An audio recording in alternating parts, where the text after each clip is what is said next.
یو انسان دا وایي چې زما خاتمه د الله په ایمان باندې په څه باندې وشي خاتمه زما په ایمان باندې نو د خاتمې بالایمان دپاره څه کول پکار دي چې زما خاتمه الله په ایمان باندې وکړي دا بنیادي خبره ده ځکه ډېر کرته انسانان چې دي مشکات کې روایت دي یو انسان عمل د نیکۍ کوي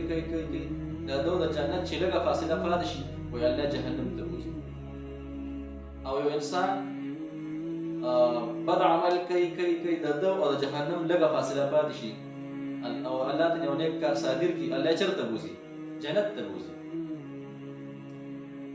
نو د دې لپاره بنیاد سره چې زما خاتمه الله په ایمان باندې وکړي ما الله جنت ته داخل کړي خاتمه بالایمان لپاره کومه دعا پکار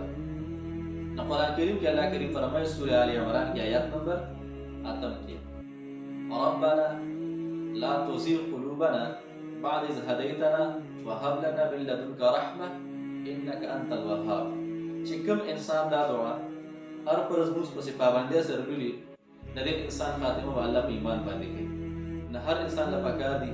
چې دا دعا په خپله باندې وایي دا دعا ملګرو سره موږ شیر هم کړو ملګرو ته ورسوو چې دوی دا دعا وایي زموږ د ټولو الله کریم خاتمه په سر باندې کړي په ایمان باندې